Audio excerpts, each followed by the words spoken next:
नमस्कार, आप सभी का स्वागत है आज की इस क्लास में। यहाँ पर हम आपके साथ डिस्कस करेंगे जीके जीएस का एक और मॉक टेस्ट। शुरुआत करते हैं पहले क्वेश्चन से। इससे पहले बहुत सारे मॉक टेस्ट हमारे चैनल पे जीके जीएस के कराए गए। इसके अलावा लाइव क्लासेस भी चल रही हैं सुबह 10 बजे, 1 बजे, 4 बजे, 5 बजे, 7:30 बजे। रेगुलर क्लासेस ज्वाइन करने के लिए आप हमारा टेलीग्राम ग्रुप ज्वाइन कर लें ताकि आपको हर क्लास का नोटिफिकेशन मिल सके। टेलीग्राम पे आपको daily current affairs, quiz, PDF notes भी आपको मिलेंगे। पहला प्रश्न आपके सामने, निम्नलिखित में से किस नदी को ऋग्वेद में सबसे पवित्र नदी माना गया है? सिंधु नदी, सरस्वती, गंगा, सतलज। क्वेश्चन नंबर 1 उत्तर होगा पहले प्रश्न के लिए। यहाँ पर पूछा जा रहा है कि ऋग्वेद में सबसे पवित्र नदी किसको माना गया है? तो सरस्वती नदी को ऋग्वेद में सबसे पवित्र माना गया है। वेदों की संख्या 4 होती है, आप जानते होंगे। ऋग्वेद में सबसे पवित्र नदी सरस्वती को माना गया है, जबकि इस वेद में सबसे ज्यादा बार वर्णित नदी सिंधु है। गंगा नदी का उल्लेख केवल 1 बार, यमुना नदी का उल्लेख 3 बार मिलता है। अगला प्रश्न देखिएगा, प्रश्न संख्या 2 आपके सामने ये रहा। प्राचीन भारत में पहला विदेशी आक्रमण किसके द्वारा किया गया था? यूनानियों द्वारा, कुषाणों द्वारा, ईरानियों द्वारा या फिर आर्यों द्वारा? प्रश्न संख्या 2 उत्तर होगा सबसे पहला आक्रमण जो किया गया, विदेशी आक्रमण, वो किया गया ईरानियों के द्वारा, अर्थात इस प्रश्न का सी ऑप्शन करेक्ट होगा। जितने भी लोग लाइव जुड़े हैं इस क्लास में उन सभी का बहुत बहुत स्वागत है। नमस्कार आप सबको। भारत पर प्रथम विदेशी आक्रमण ईरान के हखमनी वंश के शासकों ने किया था। हालांकि यह आक्रमण असफल रहा था। भारत में प्रथम सफल विदेशी आक्रमण डेरियस I के द्वारा किया गया, तो ये वाला जो है ये असफल रहा। प्रश्न संख्या 3 देखिएगा, ऐतिहासिक दृष्टिकोण से प्रसिद्ध कालसी स्थान का संबंध किस शासक से है? ऑप्शन में है वृहदत्त, अशोक, चंद्रगुप्त, उपर्युक्त में से कोई नहीं। प्रश्न संख्या 3 तीसरे प्रश्न का आंसर होगा यहाँ पर। देखिए पूछा जा रहा है कालसी स्थान का संबंध जो है किससे है? तो ये अशोक से। अब अशोक से कैसे है ये भी जानिए। कालसी नामक स्थान जो है ये उत्तराखंड राज्य में है। यह स्थान पर अशोक के शिलालेख उपस्थित हैं। इस शिलालेख का संबंध अशोक के आंतरिक प्रशासन से है, इसलिए इसका संबंध हो गया अशोक से। तो यहाँ पर आंसर क्या होगा इसका? ऑप्शन नंबर बी के साथ। अगला प्रश्न देखिएगा, प्रसिद्ध पुस्तक है शाहनामा, इसके लेखक कौन है? अलबरूनी, बरनी, उतवी, फिरदौसी। प्रश्न संख्या 4 शाहनामा के लेखक हैं फिरदौसी। ऑप्शन नंबर डी यहाँ पर करेक्ट होगा। शाहनामा फारसी भाषा का एक ग्रंथ है जिसके लेखक फिरदौसी थे। यह महमूद गजनवी के दरबार में रहता था। शाहनामा फिरदौसी की सबसे प्रसिद्ध रचनाओं में से एक है। अगला प्रश्न यहाँ पर, दीवाने अर्ज विभाग का संबंध किस शासक से था? फिरोज तुगलक, बलबन, अलाउद्दीन खिलजी या फिर इनमें से कोई नहीं। 5वां प्रश्न, दीवान ए अर्ज, इसका संबंध था बलबन। बलबन के शासक से था।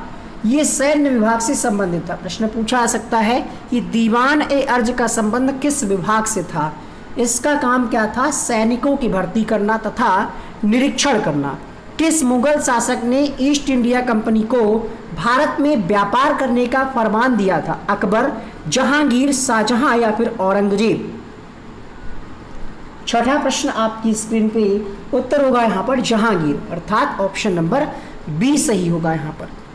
कैसे सही होगा? ईस्ट इंडिया कंपनी को भारत में व्यापार करने का आदेश किसने दिया? जहांगीर ने। जहांगीर के दरबार में आने वाला प्रथम अंग्रेज विलियम हॉकिंस था।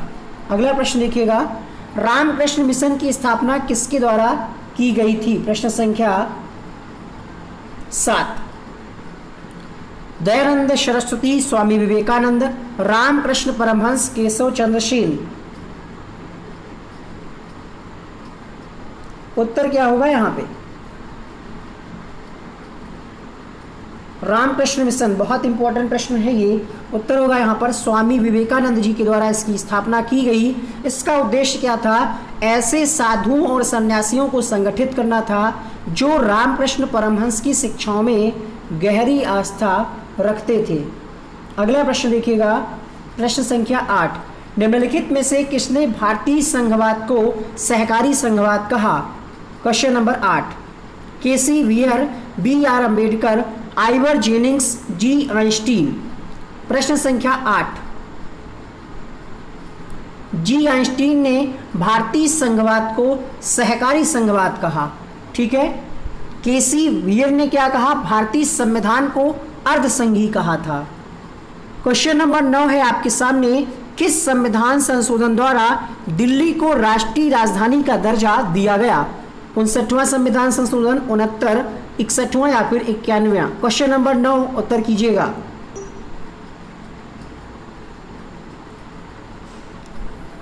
69वां संविधान संशोधन हुआ जिसमें दिल्ली को राष्ट्रीय राजधानी का दर्जा दिया गया। ऑप्शन नंबर बी यहाँ पर सही होगा। ये संशोधन कब हुआ? 1991 में। 69वां संविधान संशोधन 1991 के द्वारा दिल्ली को राष्ट्रीय राजधानी का दर्जा दिया गया और 1989 के तहत 61वां जो संविधान संशोधन हुआ था, ये भी प्रश्न पूछा आता है कि किस संविधान संशोधन के तहत मतदान की आयु को घटा करके 21 से 18 किया गया? तो 1989 में 61वां संविधान संशोधन, इसमें उम्र जो है मतदान की वो घटाई गई थी, 21 से 18 वर्ष की गई थी। संसद द्वारा भारतीय नागरिकता अधिनियम को किस वर्ष पारित किया गया? क्वेश्चन नंबर 10, 1949, 1951, 1955 या फिर इनमें से कोई नहीं? यहां पर उत्तर होगा 1955 के साथ, ऑप्शन नंबर सी के साथ जाएंगे। भारत में नागरिकता प्राप्त करने के कुल 5 तरीके हैं। 5 तरीके हैं जिनके माध्यम से नागरिकता मिल सकती है भारत में। जन्म से, यानी आपका जन्म हुआ हो भारत में, वंश से, माता पिता आपके यहाँ के हों, या फिर रजिस्ट्रेशन कराएं, या फिर देसीकरण, या फिर आप भूमि खरीद लें, है ना। तो यहाँ पर ये तरीके होते हैं। अगला प्रश्न देखिएगा, भारतीय संविधान का कौन सा अनुच्छेद छुआछूत उन्मूलन से संबंधित है? बहुत इंपॉर्टेंट, बहुत बार प्रश्न रिपीट होता है। आपको नहीं पता है तो इसको जरूर याद कर लीजिएगा। अनुच्छेद 17 का संबंध जो है ये छुआछूत के उन्मूलन से है, या हम कह सकते हैं अस्पृश्यता का उन्मूलन किया गया। इसके अंतर्गत किसी व्यक्ति के साथ छुआछूत का भेदभाव एक क्या होगा? दंडनीय अपराध होगा। अगला प्रश्न देखिएगा, राष्ट्रपति 5 वर्ष तक अपने पद पर रह सकता है।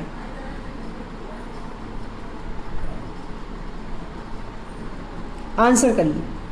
बहुत बढ़िया, थोड़ा सा लाइक कर देते तो ज़्यादा संख्या हो जाती। क्लास में बच्चे बहुत कम हैं, ज़्यादा क्लासेस मिल रही, इसलिए आप लोग शायद पढ़ नहीं पा रहे, इतना हजम नहीं हो रहा है क्या?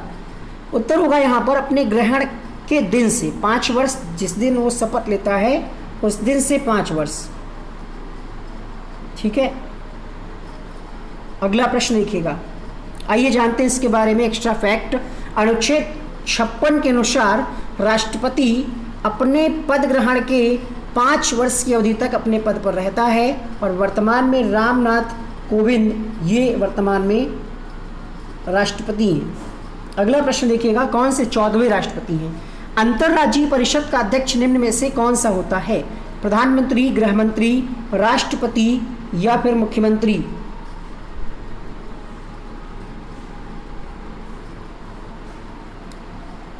अंतर्राज्यीय परिषद जो होती है इसका अध्यक्ष कौन होता है? प्रश्न संख्या 13, उत्तर होगा यहाँ पर प्रधानमंत्री। ऑप्शन नंबर ए के साथ जाएंगे हम। प्रधानमंत्री जो है अंतर्राज्यीय परिषद का अध्यक्ष होता है। इसके अतिरिक्त कुछ और सदस्य होते हैं, कुछ और परिषद है जिनके भी अध्यक्ष प्रधानमंत्री भी होते हैं, जैसे नीति आयोग हो गया, राष्ट्रीय आयोग हो गया, राष्ट्रीय एकता परिषद हो गया, राष्ट्रीय जल संसाधन हो गया, यानी राष्ट्रीय जल संसाधन परिषद हो गया। इन सभी के अध्यक्ष क्या होते हैं? प्रधानमंत्री होते हैं। कई बार ऐसे प्रश्न पूछा गया है कि नीति आयोग के वर्तमान में अध्यक्ष कौन है, तो बच्चे कंफ्यूज हो जाते हैं, पढ़ाई नहीं। ठीक है, तो ये प्रधानमंत्री भी होते हैं। इतने जो परिषद होते हैं इनके अध्यक्ष प्रधानमंत्री होते हैं। अगला प्रश्न देखिएगा, क्वेश्चन नंबर 14, निम्न में से कौन लोकसभा अध्यक्ष को अध्यक्ष पद है शपथ, मतलब लोकसभा अध्यक्ष होता है उसको शपथ कौन दिलाता है, ये आपको बताना है।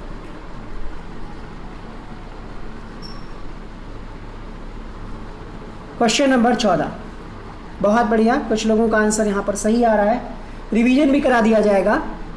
देखिए जो 14वां प्रश्न है इसका आंसर क्या होगा? उपरोक्त में से कोई नहीं। क्यों होगा? क्योंकि लोकसभा अध्यक्ष जो है ये अध्यक्ष पद की शपथ नहीं लेता, लोकसभा सदस्य के रूप में ही शपथ लेता है। तो अध्यक्ष के रूप में नहीं, ये भी एक लोकसभा के सदस्य ही होते हैं और इस सदस्य के रूप में अपना जो है शपथ लेते हैं।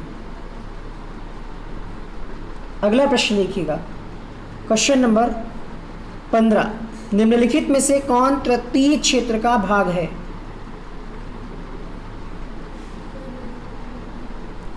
सूत निर्माण, पशुपालन, फसलों की खेती या फिर विद्युत। 15वां प्रश्न उत्तर होगा यहाँ पर विद्युत। विद्युत जो है ये तृतीय क्षेत्र में आता है, ठीक है। विद्युत और परिवहन जो है ये तृतीय क्षेत्र में आते हैं। प्राथमिक क्षेत्र में कृषि, उद्योग द्वितीय क्षेत्र में, तृतीय क्षेत्र के अंतर्गत व्यापार, परिवहन, होटल, ये सब चीज़ें आ जाती हैं। अर्थशास्त्र में उत्पादन का अर्थ क्या है? विनिर्माण, उपयोगिता, काश्तकारी, उपयुक्त में से कोई नहीं। क्वेश्चन नंबर 16,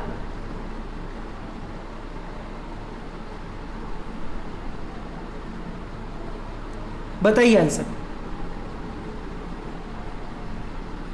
बहुत बढ़िया। चलिए, तो उत्पादन का मतलब क्या होता है? क्वेश्चन नंबर 16 उत्तर होगा यहाँ पर उपयोगिता, ठीक है। उपयोगिता का मतलब क्या है कि किसी वस्तु एवं सेवा की किसी मानवीय आवश्यकताओं को संतुष्ट करना ही उत्पादन कहलाता है। तो मानव, जैसे आपको किसी चीज़ की आवश्यकता है ना, आपको मान लिया ये क्लास की आवश्यकता है, हम आपको क्लास दे रहे हैं, तो ये उपयोगिता हो गई, उत्पादन हो गया एक तरीके से, ठीक है। चलिए, क्षेत्रीय ग्रामीण बैंक की स्थापना किस समिति की सिफारिश पर की गई थी? शिवरामण समिति, नरसिंघम समिति, अशोक मेहता समिति या फिर इनमें से कोई नहीं। क्वेश्चन नंबर 17 उत्तर होगा यहाँ पर नरसिंघम समिति, ऑप्शन नंबर सी के साथ जाएंगे। और 1975 में ऐसा नरसिंघम समिति की सिफारिश पर ऐसा किया गया था। अगला प्रश्न देखिएगा, किस वर्ष वन्यजीव संरक्षण अधिनियम को पारित किया गया? 1952, 1972, 1980, 1986। तो 1972 में आया वन्य जीव संरक्षण अधिनियम। ध्यान रखिएगा, वन्य जीव संरक्षण पूछ रहा है, 1980 नहीं होगा, 1972 होगा। जो आप सोच रहे हैं 1980, वो होता है वन्य संरक्षण अधिनियम, ठीक है। वन्य संरक्षण अधिनियम। पर्यावरण संरक्षण अधिनियम कब आया? 1986 में। राधा मोहन कप का संबंध किस खेल से है? राधा मोहन कप का संबंध गोल्फ से है, ब्रिज से है, पोलो से है या फिर हॉकी से है? उत्तर होगा यहाँ पर पोलो से संबंधित है राधा मोहन कप। और एजार कप, क्लासिक कप, ये भी कप जो है ये पोलो खेल से ही संबंधित हैं। खासा जनजाति किस राज्य की एक प्रमुख जनजाति है? प्रश्न संख्या 20।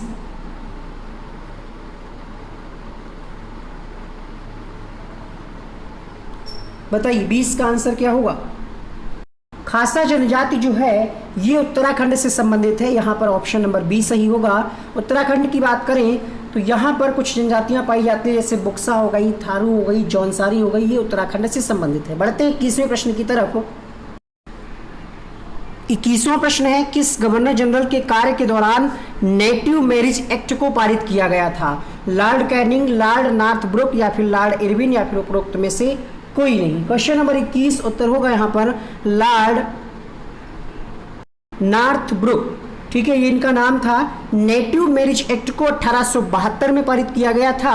इस समय भारत के गवर्नर जनरल लॉर्ड नॉर्थब्रुक थे। कुछ प्रमुख सामाजिक सुधार अधिनियम तथा गवर्नर आप यहाँ पे देख सकते हैं, जैसे शिशुवध प्रतिबंध, ये किसके कार्यकाल में? तो वेलेजली। सती प्रथा William Bentinck. Sarda Act Lord Irwin, इनके कार्यकाल में ये महान कार्य हुए। दास प्रथा पर प्रतिबंध किसके कार्यकाल में? तो एलन बेरो। मैं एक क्रांतिकारी के रूप में कार्य करता हूँ, ये कथन किसका है? सुभाष चंद्र बोस, भगत सिंह, जवाहरलाल नेहरू या फिर अरविंद घोष। Question number 22। 22वें प्रश्न का अभीष्ट उत्तर यहाँ पर क्या होगा? पंडित जवाहरलाल नेहरू। मैं एक क्रांतिकारी के रूप में कार्य करता हूँ। पंडित जवाहरलाल नेहरू भारत के पहले प्रधानमंत्री थे। 3 बार इन्होंने क्या है कांग्रेस अधिवेशन की अध्यक्षता की। पंडित जवाहरलाल नेहरू को समाजवाद का प्रखर समर्थक भी माना जाता है। क्वेश्चन है यहाँ पर विजयनगर साम्राज्य पर शासन करने वाले शासकों का क्रम क्या है?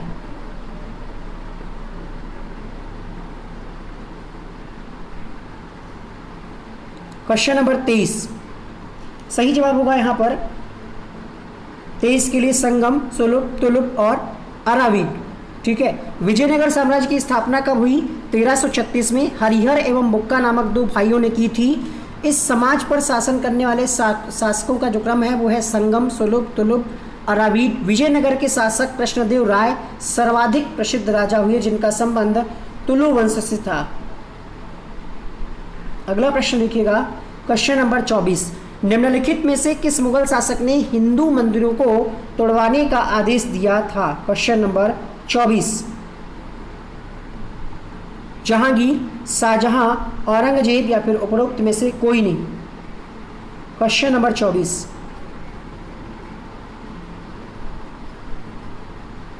मोस्ट इंपॉर्टेंट प्रश्न है ये।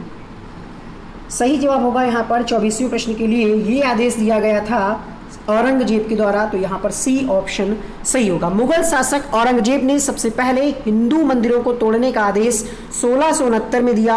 औरंगजेब को जिंदा पीर भी कहा जाता है। प्रश्न पूछा जाता है कि जिंदा पीर के नाम से किसको जानते हैं? तो औरंगजेब को। अगला प्रश्न देखिएगा, क्वेश्चन नंबर 25, सही मिलान नहीं है आपको बताना है, एक गलत लिखा हुआ है। फकीर विद्रोह बंगाल दिया है, अहोम विद्रोह असम दिया है, चुआर विद्रोह झारखंड दिया है, तेभागा विद्रोह बंगाल दिया है। 25वां प्रश्न उत्तर होगा यहाँ पर चुआर विद्रोह ये झारखंड से संबंधित नहीं है। आइए जानते हैं कि ये कहाँ से संबंधित है। चुआर विद्रोह जो है ये बंगाल से संबंधित है, फकीर बंगाल से, अहोम असम से है, तेभागा बंगाल से है, कुका विद्रोह पंजाब से संबंधित है। क्वेश्चन नंबर 26 देखिएगा, 1857 की क्रांति को लखनऊ में दबाने वाला ब्रिटिश नायक कौन था?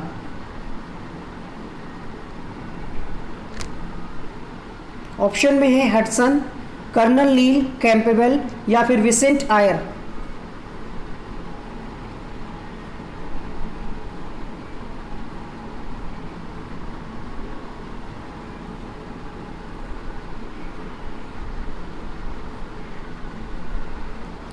क्वेश्चन नंबर 26 उत्तर होगा यहाँ पर 26वें प्रश्न के लिए कैंपेबल। ऑप्शन नंबर सी यहाँ पर सही होगा।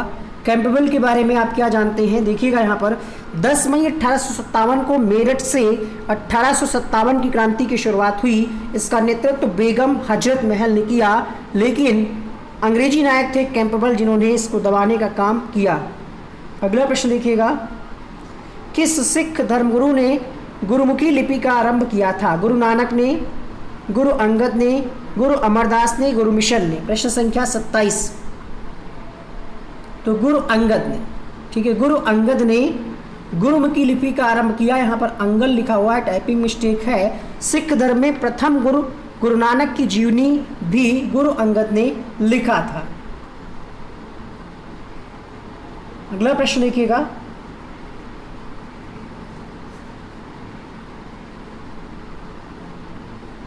गांधी इरविन पैक्ट कब हुआ?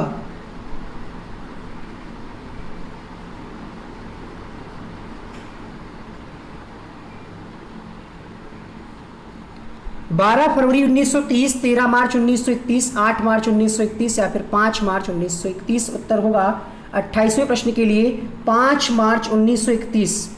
ऑप्शन नंबर डी यहाँ पर सही होगा। आगे बढ़ा जाए अगले प्रश्न के लिए। थोड़ा सा संख्या कम है, वीडियो को आप लोग लाइक और शेयर कर सकते हैं ताकि हम ज़्यादा लोगों तक अपनी रीच पहुँचाएँ। ठीक है, अगला प्रश्न देखिए, क्वेश्चन नंबर 29 देखिएगा।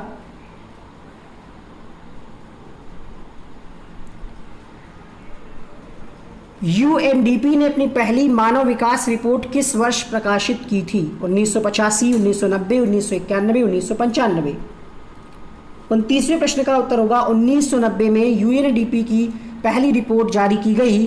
मानव विकास सूचकांक विकसित करने वाले दल का नेतृत्व महबूब उल हक और इंगे कौल ने किया। अगला प्रश्न देखिएगा, बहुत बढ़िया, बहुत बढ़िया क्वेश्चन है। क्वेश्चन है दी थर्ड पिलर पुस्तक के लेखक कौन है? प्रश्न संख्या 30। ऑप्शंस आपने पढ़ लिए होंगे। रघुराम जी राजन, रघुराम जी राजन की ये पुस्तक है, तो यहां पर ए ऑप्शन करेक्ट होगा। अगला प्रश्न देखिएगा, आल्प्स पर्वत के विस्तृत क्षेत्र से संबंधित कौन सा देश है? फ्रांस, स्विट्जरलैंड, जर्मनी या फिर दोनों? ए और बी दोनों।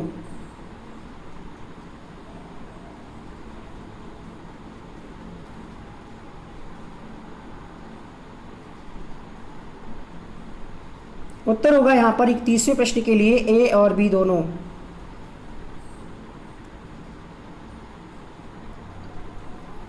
धान से निकलने वाली गैस कौन सी? इथेन, मीथेन, नाइट्रोजन या फिर ये सभी? तो धान से मीथेन गैस निकलती है, ऑप्शन नंबर बी यहां पर सही होगा।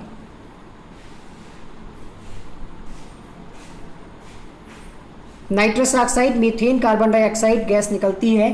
प्रश्न है निम्नलिखित में से ऊष्मा का सबसे अच्छा चालक कौन है? पारा, पानी, ईथर या फिर बेंजीन? 33वां प्रश्न उत्तर होगा यहां पर पारा जो है ऊष्मा का सबसे अच्छा चालक है। अन्य अच्छे सुचालकों में तांबा, एल्युमिनियम, चांदी और सोना भी है। अगला प्रश्न देखिएगा, क्वेश्चन नंबर 34। सूर्य की ऊर्जा उत्पन्न होती है नाभिकीय विखंडन द्वारा, आयनीकरण द्वारा, नाभिकीय संलयन द्वारा या फिर ऑक्सीकरण द्वारा? Question number 34।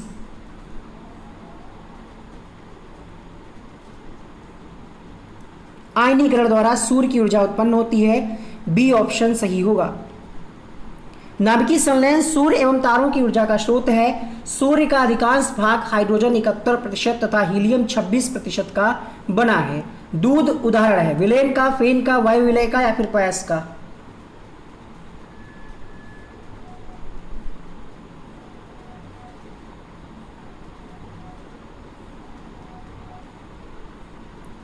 तो दूध जो है ये क्या है? पायस का उदाहरण। पायस क्या होता है ये जानते हैं। देखिए पायस जो है इसको हम कहते हैं इमल्शन, अर्थात दो या इससे अधिक अमिश्रित तरल पदार्थों से बना हुआ एक मिश्रण है। तो दूध पायस का उदाहरण है। प्रश्न संख्या 36, 36वां प्रश्न,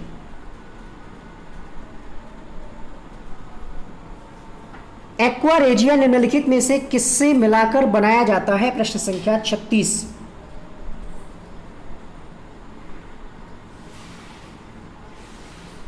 आंसर होगा यहां पर 36वें प्रश्न के लिए HCl प्लस HNO3 से मिलकर के बनता है एक्वा रेजिया। शक्ति का मात्रक क्या होता है? विज्ञान से एक प्रश्न आपकी परीक्षा में आ सकता है, यूपी टेट में भी और सुपर टेट में तो 10 क्वेश्चन आने ही आने हैं। शक्ति का मात्रक क्या होता है? क्वेश्चन नंबर 37, तो वाट। अगला प्रश्न देखिएगा, बल का व्यंजक न्यूटन के किस गति नियम से प्राप्त होता है? क्वेश्चन नंबर 30, प्रथम, द्वितीय, तृतीय या फिर किसी से नहीं, सॉरी।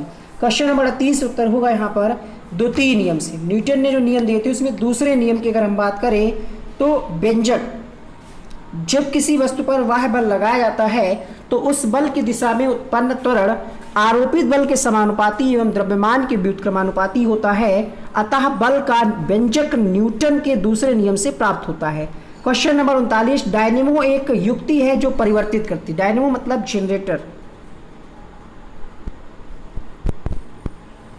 उत्तर होगा क्वेश्चन नंबर 39 के लिए, डायनेमो से क्या किया जाता है? यांत्रिक ऊर्जा को वैद्युत ऊर्जा में बदला जाता है। जनरेटर से जो विद्युत मिलती है वो इसी प्रोसेस के द्वारा मिलती है। अगला प्रश्न देखिएगा, क्वेश्चन नंबर ये रहा 40। दूध का अपेक्षित घनत्व किससे मापा जाता है? हाइड्रोमीटर, न्यूट्रोमीटर, लैक्टोमीटर या फिर हाइग्रोमीटर? क्वेश्चन नंबर 40, लैक्टोमीटर से मापा जाता है दूध का अपेक्षित घनत्व। निम्नलिखित में से कौन पारिस्थितिकी तंत्र का अजैविक घटक नहीं है? जीव, प्रकाश, जल या फिर मिट्टी?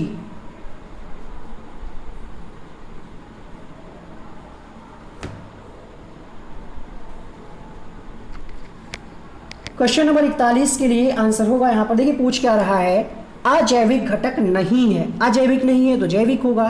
क्वेश्चन नंबर 41 आंसर होगा जीव। आसान है ना। अगला प्रश्न देखिए, प्रत्येक पारिस्थितिकी तंत्र में जीवित तथा अजीविक दो मुख्य घटक होते हैं। अजीविक घटक के अंतर्गत मिट्टी, जल, वायु, प्रकाश, ताप इत्यादि शामिल होते हैं। जीवित घटक के अंतर्गत आते हैं पेड़ पौधे, जीव जंतु, सूक्ष्म जीव, मनुष्य।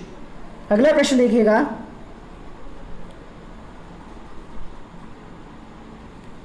सही कथन नहीं है कौन सा, ये आपको बताना है। टमाटर में लाल रंग का एक कारण लाइकोपीन होता है, मतलब टमाटर जो लाल होता है इसके पीछे कारण लाइकोपीन का पाया जाना। पपीते के पीले रंग का कारण सोलेनिन। सेब के लाल रंग का कारण यहाँ पे दिया है एंथेसाइनिन। लाल मिर्च के लाल होने का कारण दिया है कैप्सेसिन।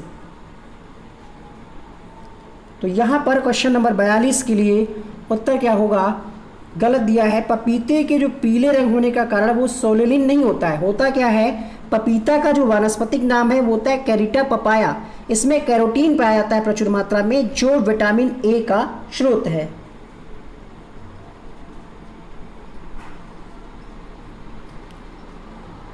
अगला प्रश्न देखिएगा यहाँ पर, निम्न में से कौन सा कण रक्त में नहीं पाया जाता है। लाल रक्त कण यानी आरबीसी, ठीक है, डब्ल्यूबीसी, विम्बान या फिर प्रोथ्रोम्बिन। Question number 43। तो प्रोथ्रोम्बिन नहीं पाया जाता, आंसर होगा डी ऑप्शन के साथ। प्रोथ्रोम्बिन एक प्लाज्मा है जो 100 मिलीलीटर में 15 मिलीग्राम होता है, जो रक्त के जमने में उपयोगी होता है।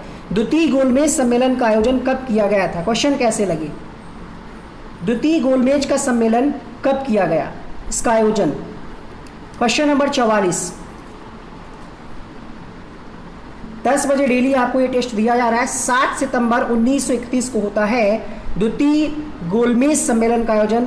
7 सितंबर 1931 को किया गया। इस सम्मेलन में कांग्रेस ने भाग लिया था। यह सम्मेलन सांप्रदायिक समस्या विवाद के कारण असफल रहा था। 1942 में राजेंद्र प्रसाद को गिरफ्तार करके किस जेल में रखा गया था। Bhagalpur jail, Hazaribagh jail, Bankipur jail या फिर यरवदा जेल। प्रश्न संख्या 45।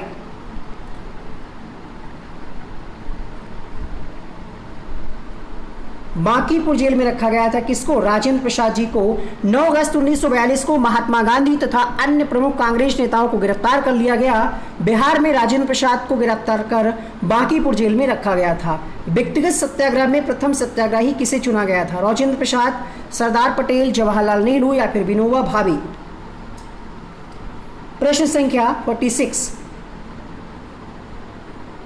तो विनोबा भावे को चुना गया प्रथम सत्याग्रही के रूप में। अगस्त प्रस्ताव को पूरी तरह अस्वीकार करते हुए कांग्रेस ने गांधी जी के नेतृत्व में व्यक्तिगत सत्याग्रह की शुरुआत 1940 ईस्वी में किया।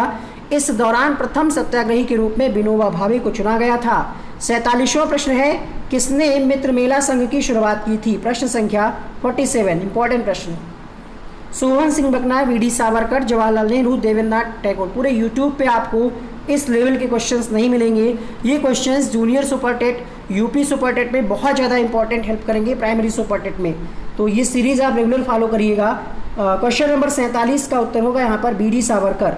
50 मॉडल पेपर इसके पहले हम आपको करा चुके हैं। ये नई सीरीज हमने हाल ही में शुरू की है। मित्र मेला संघ के संस्थापक या स्थापना विनायक दामोदर सावरकर ने किया था। इसकी स्थापना 1899 में की गई और आगे चलकर अभिनव भारत समाज के रूप में ये प्रसिद्ध हुआ। वर्तमान में कितने कंपनियों को क्रमशः महारत्न तथा नवरत्न का दर्जा प्राप्त है। देखिए, बहुत ये क्वेश्चन आपने कभी नहीं पढ़ा होगा, ठीक है। 48वां प्रश्न यहाँ पर 10 कंपनियों को महारत्न और 14 कंपनियों को नवरत्न का दर्जा प्राप्त है। ये डेटा जो है मार्च 2021 तक का है। सॉरी फॉर दैट, यहाँ पर आंसर होगा 10 और 14, अर्थात 10 कंपनियों को महारत्न और 14 कंपनियों को नवरत्न का दर्जा यहाँ पर प्राप्त है।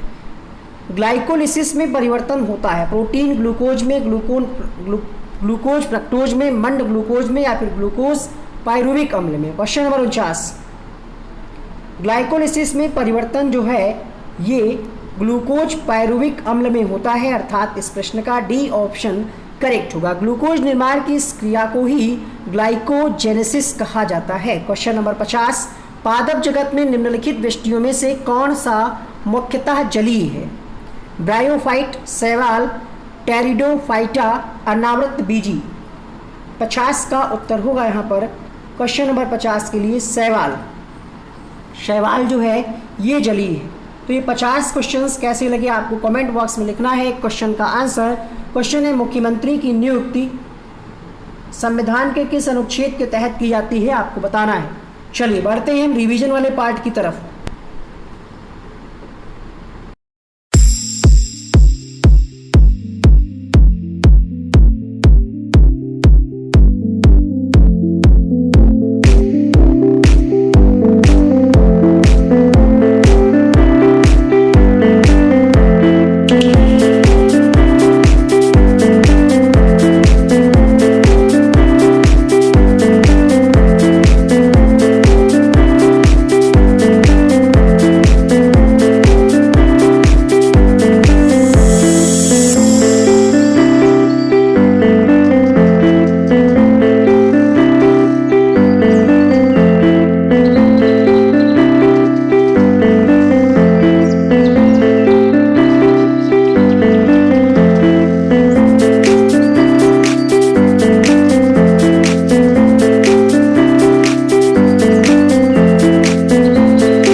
उम्मीद करते हैं रिवीजन वाला पार्ट देखने के बाद आपको सारे प्रश्न याद हो गए होंगे।